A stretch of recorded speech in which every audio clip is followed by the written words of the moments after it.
"Jerome dear, we need to talk about the guest list," said my father-in-law Richard, adjusting his gold-rimmed glasses as he stared at me across the mahogany desk in his private office. "We've decided to invite Brandon to Jessica's wedding." Brandon. My fiancé's ex-boyfriend. The same Brandon who had cheated on Jessica 3 years ago with her best friend. The same one she cried over for months until she was able to get over him completely. "Mr. Patterson, with all due respect, Jessica is not going to like this at all," I replied, keeping my voice steady despite the knot forming in my stomach. Richard smiled condescendingly, the same smile I had known for 2 years since I started dating his daughter. "You understand, Jerome, Brandon is practically family. He grew up with us, he knows our values, our tradition." The word tradition was loaded with meaning. Tradition. As if it were a Patterson family tradition to exclude people like me. "My name is Jerome Washington, I am 32 years old, and at that moment I was realizing that my future father-in-law had just given me the most subtle and cruel ultimatum of my life. It wasn't about Brandon. It was about me." Richard continued, leafing through papers as if discussing mundane details. "Brandon has always been successful. He works for his father's company, has stability, knows the right environment. You understand the importance of maintaining certain standards, don't you?" I understood perfectly. Brandon was white, rich, and had grown up in the same social circle as the Pattersons. I was a black software engineer, the son of a teacher and a mechanic, who had built my career from scratch and won Jessica's heart with genuine love, not inherited privilege. "Jessica loves you, of course," Richard added, as if making a concession. "But love is sometimes not enough to sustain a marriage. There are practical matters to consider." Practical matters. Code for you don't fit into our world. Over the past few months, I had noticed the signs. The subtle comments about my different way of speaking at family dinners. The constant questions about my financial stability, even though I earned more than Brandon. The way Richard always changed the subject when I mentioned my parents or my background. Jessica didn't see it. Or pretended not to. She believed the family had accepted me, that the Pattersons were too progressive to be overtly racist. But I saw it. I saw every microaggression disguised as paternal concern. Every joke about my hair, my music, my neighborhood. "Brandon will be the best man," Richard announced, as if the decision had already been made. "After all, he's known Jessica for so long. It will be comforting to have someone familiar by her side at the altar." Familiar.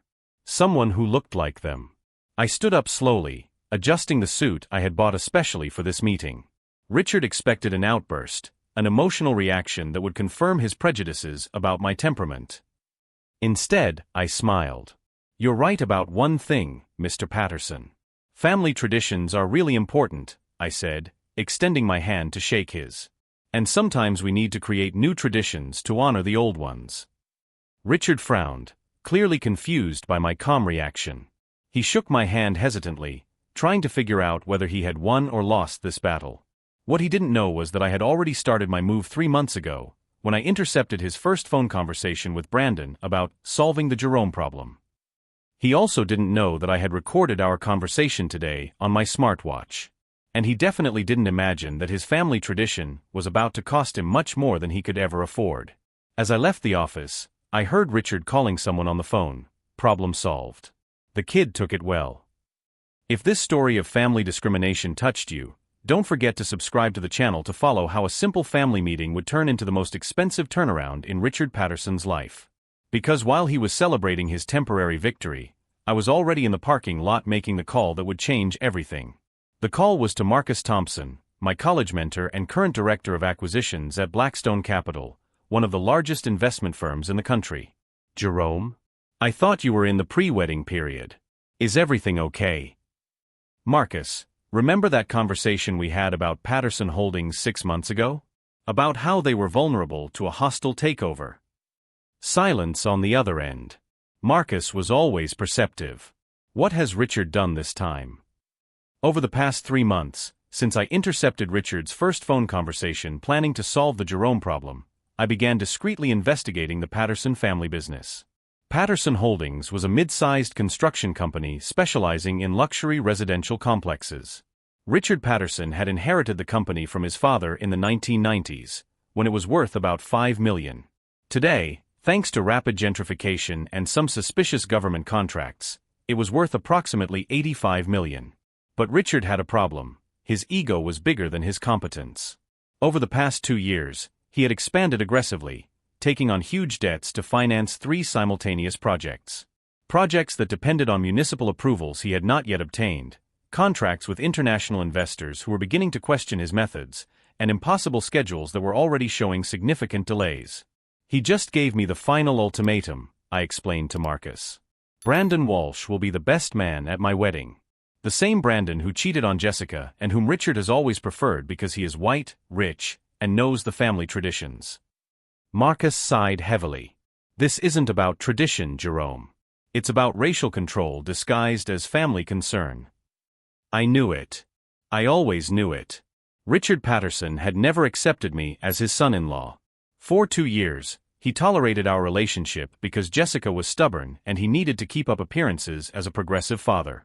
But marriage meant it would become official. It meant I would legally become part of the Patterson family, with rights and influence he never intended to grant someone like me. Brandon Walsh was the son of Theodore Walsh, owner of a chain of luxury car dealerships. White, blonde, with an MBA in business administration and a $15 million trust fund. He had dated Jessica through college until he cheated on her with her best friend during a graduation trip. Jessica cried for months. She fell into depression, temporarily dropped out of school, and needed therapy to rebuild her self-esteem. When we met a year later, she still carried deep emotional scars from the betrayal. But to Richard, Brandon represented something I could never be: racial continuity of the Patterson lineage. Richard has always made his preferences clear, I continued telling Marcus. At family dinners, he constantly asks about my financial stability, even though I earn more than Brandon. He comments on my different way of speaking, when I use slang or cultural references. He always changes the subject when I mention my family or my background. The previous week had been particularly revealing. During Sunday dinner, Richard commented that Brandon was finally maturing, after ending a tumultuous relationship. He casually mentioned that Brandon had asked about Jessica recently, showing genuine concern for her well-being. Jessica didn't notice the manipulation.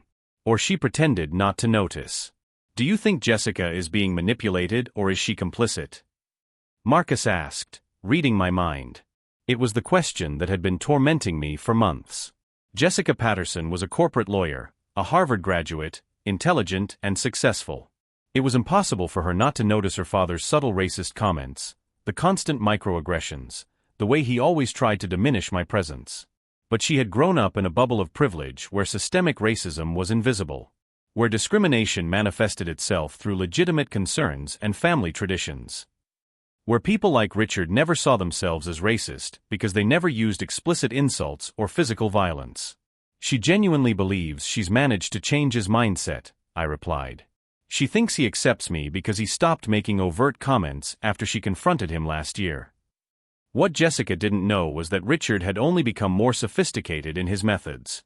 3 months ago, I overheard a phone conversation between him and Theodore Walsh, Brandon's father. Richard was in his home office, door ajar, speaking in a low voice about resolving the Jerome situation before it became permanent. The boy is smart, I can't deny it, Richard said. But he's not the kind of person we want perpetuating our bloodline. Jessica is under a spell, but there's still time to make her see reason. Theodore had laughed. Brandon mentions her often. He says it was the biggest mistake of his life to have ruined things. Mistakes can be corrected, Richard replied. Especially when the alternative is so unsuitable. Inappropriate. The word burned in my memory for weeks. Since then, I began to pay attention to details I had previously ignored. How Richard always found excuses to exclude me from important family gatherings. How he questioned my professional decisions during dinners, suggesting that I didn't understand real business. How he always mentioned Brandon casually, planting seeds of nostalgia in Jessica. What do you need me to do? Marcus asked, bringing me back to the present. I need detailed information about Patterson Holdings' financial vulnerability, payment schedules, dependencies on municipal approvals, investor relationships, anything that can be used as leverage. Jerome, are you sure about this? Attacking your fiancé's father financially could blow up your wedding. Marcus, my wedding has already been sabotaged. Richard ensured that when he decided to turn our ceremony into an opportunity to reunite Jessica with her ex. I'm just changing the battlefield. As I spoke, I felt the crystal-clear clarity that comes when we finally understand our situation completely. Richard had declared war the moment he decided to use my own wedding as a weapon against me. Now I would declare war back. I'll send everything I have by encrypted email, Marcus said. But Jerome, be careful. Men like Richard Patterson don't take defeat gracefully. After hanging up, I sat in the car for another 10 minutes, mentally organizing my next steps. Richard thought he had elegantly neutralized me, using psychological manipulation instead of direct confrontation. What he didn't know was that he had just made the opening move in a game where I had much more experience than he imagined. My phone vibrated. A message from Jessica. Dad said you had a productive conversation about the wedding. I'm glad you're getting along better. I smiled bitterly. Richard had painted our meeting as a reconciliation for Jessica, ensuring she wouldn't question the adjustments to the guest list. But while Richard celebrated his diplomatic victory, I was already downloading the financial documents Marcus had sent. Patterson Holdings was much more vulnerable than I had imagined. And Brandon Walsh was about to discover that interfering in another man's marriage had been the most costly mistake of his privileged life. The financial documents Marcus sent revealed an even more precarious situation than I had imagined. Patterson Holdings was literally 3 payments away from defaulting with Central Trust Bank. Richard had bet everything on a luxury condominium project in Greenwich, but municipal approvals had been stalled for 8 months due to environmental irregularities. Irregularities that, according to leaked internal reports, included attempted bribery of 2 city councilors and falsified environmental impact documents. As I studied the numbers, my phone rang. Jessica. Honey, I have a surprise. Brandon is going to be our wedding photographer. Dad got an amazing deal with him. My blood ran cold. Jessica, we already hired Luminous Photography 3 months ago. I know, but Dad talked to them and got them to cancel without a fee. Brandon offered to do it for half price as a wedding gift. Isn't that thoughtful of him? Thoughtful. Brandon Walsh, millionaire heir, offering a discount on photography as a gift. The manipulation was so obvious it hurt. Jessica, don't you think it's weird that your ex-boyfriend wants to photograph our wedding? Silence on the other end. Then that defensive tone she always used when questioning her father's decisions. Jerome, that was years ago. Brandon has matured. Dad said he's genuinely happy for me and wants to be part of this special moment. And you believe that? Why wouldn't I? You're being paranoid. Paranoid. Richard's favorite word to dismiss my legitimate concerns. He had trained Jessica well. Fine, I replied, forcing calm into my voice. If it's important to you. Yes, it is. What about Jerome? Dad suggested that Brandon be the master of ceremonies as well. He has experience with corporate events and knows the whole family. Master of ceremonies. Now Brandon would control the schedule, the speeches, the important moments of our ceremony. Richard wasn't just bringing my ex-boyfriend back, he was orchestrating a full reconciliation. After hanging up, I sat in silence for 10 minutes. The escalation was clear, first Brandon as a guest, then best man, now photographer and master of ceremonies. The next step would be obvious, some last-minute emergency that would force Brandon to save the wedding, becoming the romanticized hero in Jessica's memory. My phone vibrated. A message from an unknown number. Jerome, this is Brandon. Excited to photograph your big day. Let's make it unforgettable. Winking face. The audacity was impressive. He wasn't even trying to disguise the provocation. That evening, over dinner, Jessica was beaming as she talked about the adjustments to the wedding. How Brandon had suggested changing the honeymoon location to Santorini, where he and Jessica had planned to go during college before the betrayal. How he had offered to pay for the upgrade to the presidential suite as a gift of reconciliation for past mistakes. Isn't it sweet how he's trying to redeem himself? Jessica asked, cutting the salmon I had cooked. Sweet. As if the betrayal were just a teenage misunderstanding, not a devastating breach of trust that had left Jessica in therapy for months. Jessica, do you remember how you felt when you found out Brandon was cheating on you with Sarah? She paused, fork in midair. That was a long time ago, Jerome. People change. Some people change. Others just get better at hiding who they really are. What does that mean? It means that men like Brandon don't offer expensive gifts out of altruism. They invest in opportunities. Jessica slammed her fork down on the table. You're being unfair. Brandon has grown up, matured. Dad said he genuinely learned from his mistakes. Dad said. It always came back to Richard. What about you? What do you think? I think my fiancé should trust my judgment instead of seeing conspiracy in gestures of kindness. That was the first real fight we had in 2 years of dating. Jessica slept in the guest room that night, claiming she needed space to think about my negativity. The next day, Marcus called with devastating information. Jerome, you won't believe what I found out. Theodore Walsh, Brandon's father, is one of the main investors in Patterson Holdings' Greenwich project. The puzzle instantly fell into place. Richard wasn't just reuniting Jessica with Brandon out of racial preference. He was using my marriage to seal a business deal.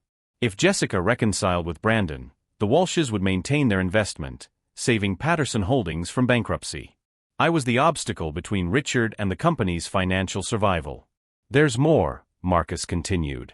I spoke with contacts in the real estate industry. The Greenwich project is a ticking time bomb. Environmental approvals were definitively denied last week, but Richard is hiding this from investors. He has maybe 30 days before the news leaks. 30 days. The same time frame until my wedding. Marcus, I need a meeting with your superiors at Blackstone. I have a proposal that will interest them. Jerome, are you sure about this? If you attack Richard financially, you'll destroy more than just him. Jessica will lose her inheritance, the family home, everything. It was true. But Jessica had already chosen her side when she decided to turn our wedding into a reunion of ex-boyfriends financed by her father's racial discrimination. That afternoon, I received an unexpected call. My mother, Dorothy Washington. Jerome, honey, I got a strange call today. A man named Richard Patterson. My stomach sank. What did he want? He said he was checking our family background for the wedding preparations. He asked about our financial situation, if we had any debts, if I had ever been arrested. Richard was investigating my family. Looking for ammunition. Mom, what did you say? I said if he wanted information about my family, he should ask you directly. Then I hung up. Jerome, is this man Jessica's father? Yes. Honey, I didn't raise you to accept disrespect from anyone, no matter how much money they have. My mother, a retired public school teacher, had faced discrimination her entire life but always maintained her dignity. Her parents had worked on cotton plantations in Alabama before migrating north. She grew up in public housing but earned 2 college degrees by working nights and studying during the day. Richard Patterson, who had inherited a $5 million company and nearly bankrupted it through incompetence, was questioning my family's character. Jerome, you need to make a decision, my mother continued. Either you marry into this family and accept being treated as a second-class citizen for the rest of your life, or you show them who Jerome Washington really is. That night, I called Marcus. Set up the meeting with Blackstone for tomorrow. I'm going to make them an offer they can't refuse. What offer? I'm going to hand Patterson Holdings to them on a silver platter, with all the corruption schemes, falsified documents, and documented fraud. In exchange, I want Blackstone to acquire the company for a fraction of its market value and hire me as a transition consultant. Jerome, it's justice, Marcus. Richard wants to destroy my life because of racism. I'm going to destroy his empire because of incompetence. As I spoke, a sense of absolute clarity washed over me. For months, I had tried to prove my worth to people who would never accept me. Now I realize that the problem was never my inadequacy, it was their inadequacy. Richard Patterson was about to discover that underestimating Jerome Washington had been the most costly mistake of his privileged life. And Brandon Walsh? He was photographing the wrong wedding. Because when I was done, there would be no ceremony to capture, only the wreckage of an empire built on arrogance and sustained by prejudice. The phone rang again. Jessica. Jerome, we need to talk. Brandon suggested that maybe we should postpone the wedding to plan something more elaborate. Dad agreed. Postpone the wedding. The final plan was in motion. Sure, honey. Let's talk. But while Jessica interpreted my calmness as submission, I was already mentally organizing the documents I would deliver to Blackstone the next day. The war had officially begun.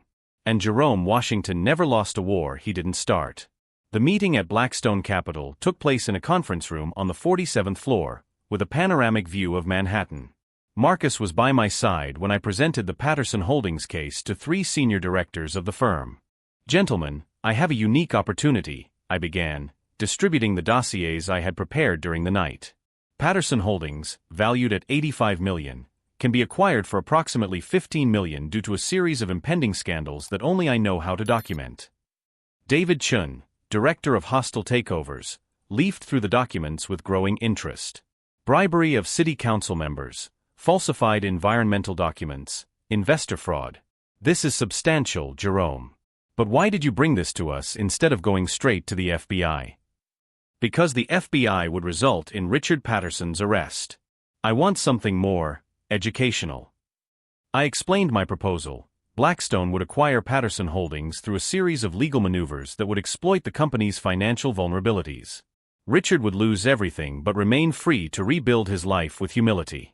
The aggrieved investors would be compensated. The employees would keep their jobs. And what do you get? Chen asked. Justice. And a consulting contract to manage the transition. Marcus smiled. He had known my mindset since college. I never sought just victory, I sought systemic transformation. When do you want us to start? Chen asked. Now. But I need one guarantee. Richard Patterson cannot know I'm involved until the exact moment I choose to reveal it. 3 hours later, I was leaving the Blackstone building with a signed contract and an approved acquisition strategy. Phase 1 would begin on Monday, random audits that would reveal the environmental irregularities of the Greenwich project. My phone rang. Jessica. Jerome, where are you? Dad wants to have dinner with us tonight. He said he has news about the wedding. News. Richard had probably devised the next phase of his manipulation. Sure, honey. What time? 7 o'clock at the club. Wear the blue suit. Dad likes it when you dress appropriately. Appropriately. It always came back to subtle racial codes. Dinner at the Union Club was a masterclass in psychological manipulation. Richard had reserved a private table where he could orchestrate the conversation without outside interference. Jerome, my boy, he said, raising his 25-year-old whiskey. I've been thinking about our conversation yesterday. Maybe I was too harsh. Jessica smiled, beaming. Dad realized it was unfair to ask Brandon to be the best man. He'll just be a special guest. Richard nodded gravely, as if making a huge concession. Family is sacred. I can't interfere with your wedding traditions. But there was something else. Richard was too relaxed, too confident. Men like him didn't back down without a backup plan. Actually, Richard continued, cutting his steak with surgical precision, I've been talking to some investors about an interesting opportunity for you, Jerome. Here was the trap. Theodore Walsh has an opening at his company. IT manager position, excellent salary, corporate benefits. It would be a significant promotion from your current situation. My current situation. As if my tech consulting firm was inadequate. It's a generous offer, I replied calmly. But I'm satisfied with my job. Sure. But Jerome, Richard leaned forward, using the paternal tone I had learned to detest, stability is important when you have a family. Theodore offers security that small consulting firms can't guarantee. Jessica touched my hand under the table. Honey, maybe we should consider it. Daddy only wants what's best for us. The plan was unfolding. Richard hadn't been able to eliminate me using Brandon directly, so he was trying to buy my submission through economic dependence. If I agreed to work for Theodore Walsh, I would become an employee of my wife's ex-boyfriend's father. The humiliation would be complete and permanent. I'll think about it, I said, smiling. Richard visibly relaxed. Excellent. Theodore is eager to talk. In fact, how about tomorrow? Lunch at his office. Tomorrow. Saturday. Richard was accelerating the schedule because he sensed resistance. Perfect. For the rest of dinner, Richard was charming and attentive, treating me like a favorite son-in-law now that he believed he had secured my capitulation. He told stories about the good old days when Jessica and Brandon were dating, as if planting nostalgic seeds in her subconscious. Jessica laughed at the stories, clearly comfortable with the narrative that Brandon was just a family friend wanting to help. When we got home, she was elated. "See how nice Dad is being? He's really changed his mind about you."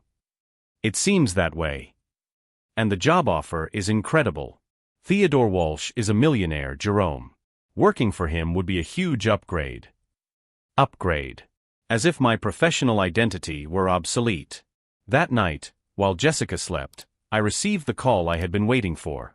"Jerome, this is Chun. The audit started earlier than planned. We received an anonymous tip about irregularities at Patterson Holdings." Anonymous. Someone mailed internal documents. Very detailed, very specific.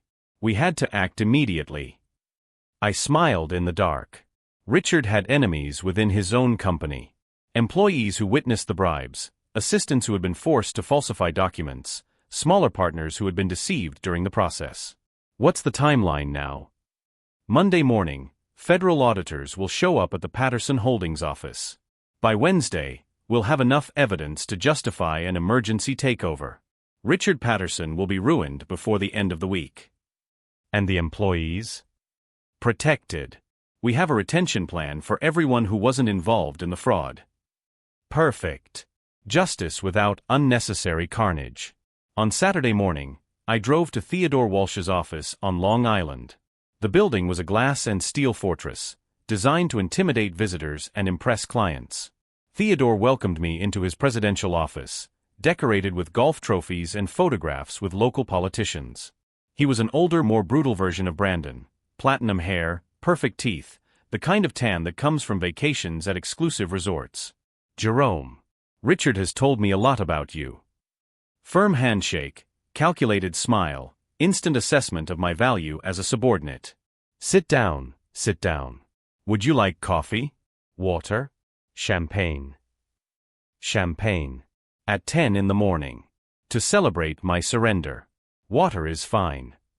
Richard said you're interested in a more stable position. Stable. Code for controllable. Theodore explained the opportunity: IT systems manager with a fixed salary, no profit sharing, reporting directly to him. Basically, a corporate job designed to turn me into a submissive employee rather than an independent entrepreneur. The position comes with excellent benefits, he continued. Premium health insurance, company car, even a small office with a view. Small office. So I would never forget my place in the hierarchy. It's an interesting offer, I replied. But I need to understand, why are you offering me this? We have complicated histories, considering Brandon and Jessica. Theodore laughed, a sound that didn't reach his eyes. That's water under the bridge, Jerome. Brandon has matured a lot. In fact, he suggested we talk. He said you're talented and deserve better opportunities. Brandon had suggested it. The last piece of the puzzle fell into place. It wasn't just about getting me out of the way. It was about turning me into an employee of the man whose son had betrayed my wife. The humiliation would be subtle but constant. Every meeting, every corporate decision would remind me that I was working for the family of Jessica's favorite ex-boyfriend. When would you like an answer? Well, to be honest, Richard said you're planning an expensive honeymoon. Santorini, right? Nice choice. Expensive, too. This position would help significantly with those expenses. Santorini. The honeymoon Brandon had suggested, the place he and Jessica had planned to visit during college. Can I give you an answer on Monday? Of course, of course. But Jerome, Theodore leaned forward, using the same condescending tone Richard had mastered. Opportunities like this don't come along often for people in your situation. My situation. Black, independent, unsuitable for their aristocratic standards. I left the office with the employment contract in hand and crystal-clear clarity about what I was facing. It wasn't just individual racism, it was a coordinated system of privileged families determined to keep people like me in subordinate positions. Richard and Theodore had fundamentally underestimated who Jerome Washington was. If you're following how this network of family prejudice is closing in on Jerome, be sure to subscribe to the channel to find out how a simple business lunch would become the catalyst for the most sophisticated revenge ever documented. As I drove back to Manhattan, my phone rang. Chen. Jerome, we have a problem. Richard Patterson just hired the best corporate lawyers in New York. He knows something is going on. How did he find out? We don't know. But he's moving fast. He's transferred assets, restructured contracts, shielded the company from acquisition. Richard was smarter than I had estimated. But intelligence without character was still vulnerability. Chen, I need to accelerate my schedule. Can I count on Blackstone for Monday morning? What do you have in mind? I'm going to give Richard Patterson exactly what he wants. And in the process, I'm going to destroy everything he's built. Because while Richard celebrated his anticipation in shielding the company, he didn't realize that he had left something much more valuable completely exposed: his own reputation. And on Monday morning, during the family meeting he had called to announce my new position at Walsh, Richard would discover that Jerome Washington had always been much more dangerous as an ally than as an enemy. The family meeting was scheduled for Monday at 10 in the morning in the Pattersons' dining room. Richard had summoned Jessica, his mother Eleanor, and even Brandon to witness the new chapter in the family. I arrived on time, carrying a leather briefcase containing my future employment contract with Theodore Walsh. At least that's what everyone believed. Jerome. Richard stood up, beaming with satisfaction. Punctual as always. Please, have a seat. We have some wonderful news to share. Jessica was beaming, clearly believing that family harmony had finally been achieved. Eleanor smiled approvingly. Brandon, strategically positioned next to Jessica, was discreetly filming with his phone, probably documenting my final submission for future humiliation. First, Richard announced, I want to congratulate Jerome for accepting Theodore's generous offer. Working for the Walsh family will be a significant upgrade for his career.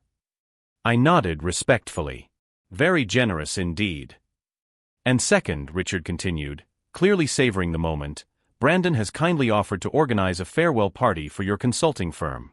After all, you won't need that business hobby anymore. Hobby. My technology consulting firm that brought in $500,000 annually was a hobby. Actually, I said, opening my briefcase, I need to clarify a few things before I sign anything. Richard frowned. Clarifications. First, about the job offer. I pulled out the Walsh Corporation contract. $120,000 annually, no profit sharing, reporting directly to Theodore. Correct. Correct. An excellent salary for someone in your position. And second, about Patterson Holdings. I took a second folder out of my briefcase. I imagine you're curious about the federal audits that began this morning. Richard's smile froze. What audits? The ones investigating bribery of city council members, falsified environmental documents, and investor fraud in the Greenwich Project. I opened the documents methodically, based on extremely detailed anonymous evidence. Eleanor stopped smiling. Jessica looked confused between me and her father. Brandon put down his phone, realizing something was wrong. Jerome, what are you talking about? Jessica asked. I'm talking about how your father spent the last 6 months trying to destroy my life because of racism, while simultaneously destroying his own company through incompetence. Richard stood up abruptly. That's absurd. I never. Never what? I interrupted, my voice remaining calm. Never investigated my family looking for irregularities? Never orchestrated Brandon's return to sabotage my marriage? Never offered Councilman Martinez a bribe to expedite environmental approvals? The silence in the room was deafening. Richard, I continued, you made a fundamental mistake. You assumed that because I am black and from a humble background, I would be easily intimidated or manipulated. But you forgot to research who Jerome Washington really is. I pulled out my laptop and connected it to the wall-mounted TV in the room. Allow me to introduce you to Blackstone Capital, one of the largest acquisition firms in the United States. I've worked there as a consultant for the past 5 years, specializing in identifying vulnerable companies for hostile takeovers. The screen showed my profile at Blackstone, with a track record of 15 successful acquisitions totaling $2.3 billion in transactions. Jessica covered her mouth with her hands. Jerome, you never said. You never asked, I replied gently. For 2 years, you assumed my consulting was a garage hobby. In fact, I outsource services to investment funds that move billions. Richard had stopped breathing. What have you done? I did exactly what you asked. I accepted my position in the family. I clicked to the next screen. As the new majority owner of Patterson Holdings. The acquisition document appeared on the screen.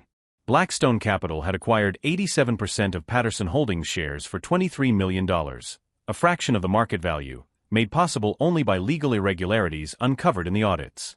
Impossible, Richard whispered. I shielded the company from acquisitions. I hired the best lawyers. Against conventional outside takeovers, I corrected. Not against liquidation due to imminent bankruptcy due to federal investigations. When the auditors found evidence of financial crimes, your investors fled in panic. Blackstone offered an emergency bailout that saved the company from complete dissolution. Brandon finally found his voice. But you accepted the job at my father's company. I did, yes. I smiled for the first time during the meeting. As Blackstone's outside consultant to restructure Walsh Corporation after we discovered Theodore was complicit in the bribery schemes. My salary will be $400,000 annually, with profit sharing and complete autonomy. Eleanor had turned white as a sheet. Jerome, what does this mean for the family? It means, Mrs. Patterson, that your family now works for me. I turned to Richard. You will remain as Chief Operating Officer, of course. Under my direct supervision. After all, you know the internal procedures better than anyone. Richard understood. He had become my employee. What about Brandon? I asked, looking at the young man who had stopped breathing. Walsh Corporation is undergoing a complete restructuring. Positions based on nepotism are being eliminated. But I'm sure you'll find something suitable for your actual qualifications. Jessica, I said, turning to my fiancée, I need to know if you can accept these changes. Because after today, our family dynamics will be different. Jessica looked between me and her father for a long moment. I saw the exact instant when she fully understood. Her father had tried to destroy the man she loved, and that man had responded by taking control of everything her father had built. Jerome, she said slowly, did my father really do all these things? The racism, the manipulation, the crimes. I placed my hand on hers. You can check every document, every recording, every piece of evidence. I'm not hiding anything from you. She nodded, tears in her eyes. Then you did what you had to do. Richard finally exploded. You can't destroy decades of work because of a few misunderstandings. Misunderstandings. I stood up slowly. Richard, you spent 6 months trying to sabotage my marriage because you can't accept that your daughter loves a black man. You used emotional blackmail, financial manipulation, and even a legal investigation of my family. And the only reason you found out about the financial crimes was because you committed them yourself. I walked up to him, maintaining eye contact. You had 2 choices, accept me as your son-in-law or lose everything trying to destroy me. You chose war. Now live with the consequences. Richard slumped into his chair, finally understanding the magnitude of his defeat. Please, he whispered. I may have been inappropriate. But this is life or death for the company, for the family. It is life or death, I agreed. And you chose death. I just chose who would die. The silence that followed was broken by my phone ringing. Marcus, from Blackstone. Excuse me, I said, answering it. Marcus? Perfect. Yes, the meeting is ending now. You can send the final contracts. I hung up and looked at every person in the room. Patterson Holdings will survive. Employees will keep their jobs. Customers will be served properly. The difference is that it will now be run with integrity instead of racial arrogance. I turned to Richard one last time. What about the wedding? Jessica and I will marry as planned. You can attend as a guest, if you can swallow your pride. Brandon, obviously, is no longer involved in anything. As I left the room, I heard Richard desperately asking Jessica, how could I have known he was so powerful? Jessica's reply echoed down the hallway, maybe if you had treated him like family instead of a threat, Dad. Maybe if you had asked instead of investigating. Outside, I took my first deep breath in months. Jerome Washington hadn't just won a battle, he had completely rewritten the rules of the game. And Monday wasn't over yet. 3 weeks later, Jessica and I got married exactly as planned. The difference was that now Richard was paying for the wedding with a salary I approved monthly. The ceremony took place at the same luxurious venue he had chosen to impress the guests. The only change was the photographer. I hired the best in New York, a specialist in celebrity weddings, whose photos would be published in society magazines. Richard attended, impeccably dressed, greeting guests with his usual elegance. But something had changed in his demeanor. No longer was there the arrogance of someone who controlled everything, but the forced dignity of someone who had learned limits for the first time in his life. During the bride's father's speech, he spoke of new beginnings and lessons in humility. His words carried real weight now, not just empty rhetoric. Brandon did not attend. I later learned that he had moved to Portland, where he worked as an assistant at a small marketing company. His attempt to interfere in my marriage had cost him his dream job, the trust fund, which Theodore froze after discovering his involvement in the schemes, and any chance of rebuilding his relationship with Jessica. Theodore Walsh also faced his own consequences. The restructuring of his company resulted in investigations that revealed decades of discriminatory practices disguised as quality criteria. The company survived, but under new outside management, ironically, a firm run by a black woman who was an expert in corporate diversity. Jerome, Jessica said to me during our honeymoon in Santorini, the place Brandon had suggested, but which was now rightfully ours, you could have destroyed Dad completely. Why didn't you? I was standing on the hotel balcony, watching the sun set over the Aegean Sea. Because destruction doesn't build anything. Transformation does. She came closer, intertwining her fingers with mine. Dad has changed. He really has. Yesterday he called me to ask about his parents' family, genuinely interested in getting to know them better. It was true. Richard had requested a formal meeting with my parents before the wedding. Not to investigate them, but to personally apologize for the months of discrimination. My mother, with her characteristic wisdom, accepted the apology but made it clear that real change was demonstrated through consistent actions, not occasional words. He's learning, I replied. For the first time in his life, Richard Patterson is discovering what it's like to be judged by character rather than inherited privilege. 6 months after the wedding, I received an unexpected call. Richard was asking for advice on how to deal with investors who were questioning his past decisions. Jerome, I know I have no right to ask, but could you guide me? I promise to follow your suggestions completely. It was surreal. The man who tried to destroy my life out of racism was now humbly asking for my business advice. Richard, I'll help you. But not because you're my father-in-law. It's because everyone deserves a chance to grow when they demonstrate real change. During that conversation, he admitted something I never expected to hear. I spent my whole life believing that my success came from natural superiority. Discovering that it came from a system of privilege was devastating. But it was also liberating. Now I can build something based on real merit. Patterson Holdings flourished under my supervision. We implemented genuine diversity policies, responsible environmental practices, and a corporate culture based on competence, not family connections. The company not only regained its financial footing, but became a model of sustainable business transformation. Richard became one of the best COOs I have ever supervised. His experience, now channeled through integrity rather than arrogance, produced impressive results. He learned to value employees for their actual contributions, not their appearance or social background. 2 years later, our first daughter, Maya, was born. When Richard held her for the first time, I saw tears in his eyes. Jerome, thank you for teaching me that family has no color, only love. At that moment, I realized that my revenge had been complete not because it destroyed my enemy, but because it turned him into an ally. Brandon tried to get in touch a few times, through emails asking for a second chance and suggesting that past misunderstandings be forgotten. I never responded. Some people deserve forgiveness after genuine growth. Others deserve to simply be forgotten. The most important lesson I learned was that true revenge is not about destroying those who hurt you, but about building something so solid and inspiring that destruction becomes irrelevant. Richard tried to destroy me through racism. In response, I built a system where racism could not thrive. He tried to diminish me. In response, I grew until his opinion became irrelevant. Today, when I look at my daughter playing on the lap of the grandfather who once rejected me because of my color, I understand that the sweetest victory is not to humiliate enemies, but to turn them into family.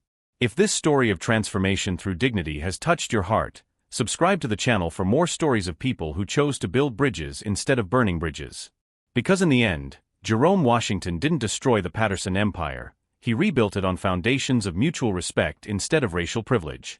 And that's a victory that no amount of money or power can buy.